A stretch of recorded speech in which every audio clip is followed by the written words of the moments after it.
Allahu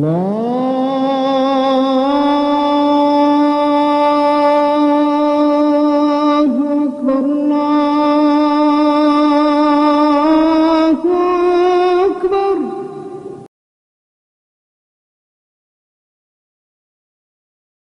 Setidaknya ada tiga hal yang bisa kita ambil dalam ayat yang ke-23 tersebut. Yang pertama, Allah Subhanahu wa taala memberitahukan dengan kabar gembira bahwa orang-orang yang beriman dan mengiringi imannya dengan amal saleh itu mereka akan mendapatkan surga nantinya. Mereka akan berada fi raudhatil jannah. Mereka berada di taman-taman surga. Jadi buah dari amal saleh, buah dari beriman dan beramal saleh, Allah berikan suatu janji yang pasti, kabar gembira yang pasti akan didapatkan. Kabar gembira yang menjadi motivasi bagi seseorang untuk melakukan amal saleh, Allah janjikan dengan kabar pastinya. Apa itu? Mendapatkan nanti surga di sisi Allah. Kemudian yang kedua, Rasul Shallallahu Alaihi Wasallam dalam menyampaikan ajaran Islam, dalam menyampaikan dakwah Islam, beliau tidak la as'alukum alaihi ajran, tidak meminta sesuatu apapun dari upah. Tidak ada upah yang diminta oleh Nabi, tidak ada orientasi duniawi yang diharapkan oleh Rasul dalam menyampaikan dakwah Islam ini, melainkan hanya sesuai dengan apa yang Allah perintahkan. Yang kedua kita ambil dalam surat Asy-Syura ayat ke-23 ini, Rasul tidak meminta upah apapun. La as'alukum, katakan hai Muhammad, la as'alukum alaihi ajran, saya tidak meminta sedikit upah apapun terhadap apa yang disampaikan itu. Kemudian yang ketiga yang bisa kita pahami juga dari ayat ke-23, bahwa ketika seseorang memiliki keinginan, memiliki semangat untuk melakukan kebaikan, melakukan apa-apa yang Allah perintahkan, yang semuanya merupakan husnan, kebaikan, hasanatan, maka Allah berjanji nazid lahu fiha husna, Allah akan menambah baginya kebaikan, pasti melebihi dari kebaikan yang pernah dikerjakannya. Artinya jangan kita enggan berbuat baik, jangan kita merasa menyesal berbuat baik. Ada kalanya kita kelepasan ngomong, menyesal saya menolong orang itu, kalau tahu saya begini balasnya tidak akan jadi saya tolong. Jangan sekali-kali menyesal berbuat baik. Ini kadang-kala ada terlontar seperti itu. Ketika dia melakukan kebaikan berupa menolong seseorang, mungkin menolong dalam bentuk apa saja tolongnya orang ini, kemudian balasan dari orang yang menolong ini tidak sesuai dengan yang diharapkannya, tidak sesuai dengan yang diminta, tidak sesuai dengan kebaikan yang dikerjakannya untuk orang tadi, keluar celotehan yang sesungguhnya tidak kita inginkan. Apa itu? Menyesal saya menolong dia.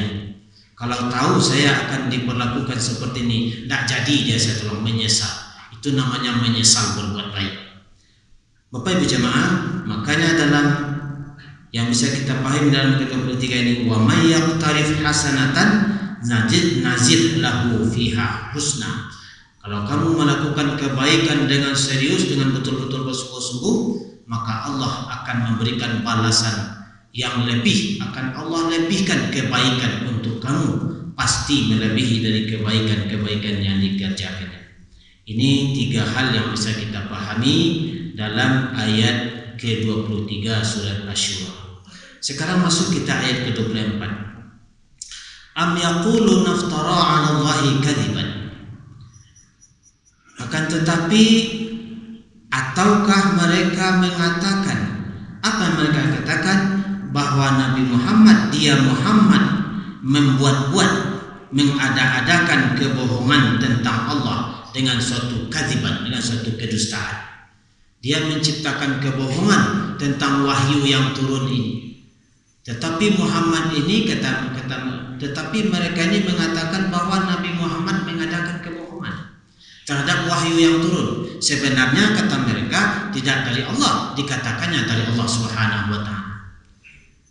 Bapak Ibu jemaah, hubungan ayat ini dengan ayat di atas adalah kalau seindah itu balasan yang dijanjikan oleh Allah untuk orang yang baik, sebaik itu pula Islam, kenapa mereka tidak mau beriman?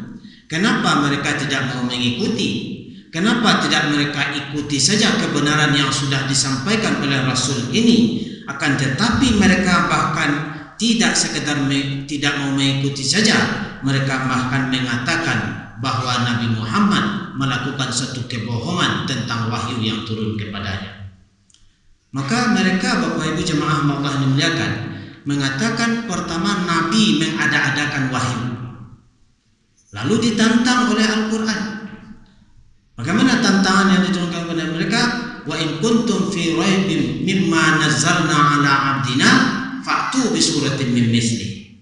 Kalau mereka meragukan, jika kamu meragukan bahwa yang diturunkan kepada Nabi Muhammad itu, yang diturunkan kepada hamba kami Muhammad itu, mereka ragukan kalau itu dari Allah. Andaikan Muhammad yang membuat, dia kan manusia, kamu manusia juga. Fa'tu bi suratin min misli. Coba kamu buat pula sebagaimana yang diturunkan kepada Nabi Muhammad kalau mengatakan itu dari Muhammad. Tapi mereka tidak sanggup. Wad'u syuhada'akum min dunillahi in kuntum shadiqin. Carilah orang yang kamu pandang bisa menolong kamu dalam membuat seperti Al-Quran itu dari selain Allah, jika kamu memang orang-orang yang benar dalam pernyataan kamu yang mengatakan bahwa Muhammad yang membuat Al-Quran itu. Jadi Bapak Ibu jemaah Allah dimuliakan, mereka sudah dibantah dalam ayat ini, yang mana mereka mengatakan Nabi Muhammad yang membuat Al-Quran, ternyata mereka tidak sanggup untuk membuatnya.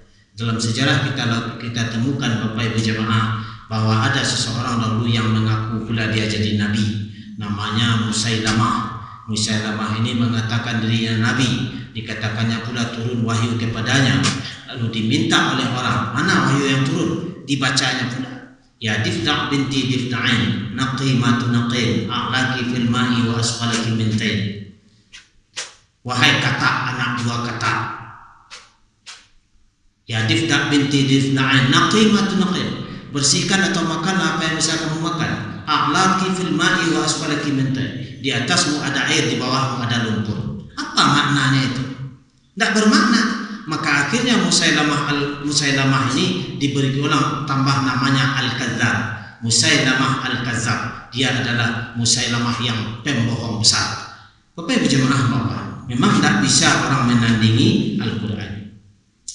Walaupun mereka melecehkan, walaupun mereka menghinakan Al-Quran, mereka melecehkan, mencemoohkan, bahkan melakukan hal-hal membuli Rasul SAW, tapi Allah Subhanahu wa taala menanamkan kesabaran di dalam hati Rasul. Maka sambungan ayat ini bisa kita pahami, fa iyyasha'illahu yakhtim ala qalbika. Maka jika Allah menghendaki, yakhtim ala qalbika, Allah tutup hatimu wahai Muhammad untuk membalas kejahatan mereka tadi. Dengan apa Allah tutup hati Nabi? Dengan kesabaran dan kesabaran. Kesabaran, ketabahan. Allah ikat hati Nabi. Di dalam tafsir Al-Jalalain, Allah ikat hati Nabi ini dengan dihiasinya melalui kesabaran dan ketabahan menerima penghinaan, pencelaan segala macam yang keluar dari orang-orang kafir yang mengatakan bahkan Al-Quran itu adalah buatan Muhammad SAW. Maka Allah tanamkan kesabaran ke hati Nabi. Idealnya ini ketika kita dibuli orang, kan yang pas itu membalas pula. Tapi Allah menanamkan ke dalam hati Nabi kesabaran dan ketabahan. Maka dalam ayat ini dijelaskan, fa iyyasha'illahu yakhtim ala qalbika. Maka jika Allah berkehendak, maka ditutupnya hati Nabi. Bukan tutup di sini, bukan tutupnya jelek, tapi artinya diikatnya hati Nabi, dihiasinya hati Nabi dengan kebaikan, kesabaran, keramahan, serta mau berlapang dada menerima kritikan, cemoohan dari orang-orang kafir tersebut.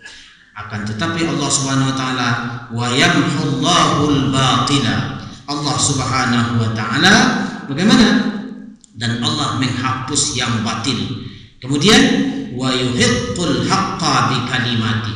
Allah menghapus yang batil dan membenarkan yang benar, membenarkan yang hak bi kalimatihi dengan ayat-ayatnya. Bapak Ibu jemaah, maka dalam ayat ini kita pahami wa yamhullahul batila, kebatilan ini dihapuskan oleh Allah.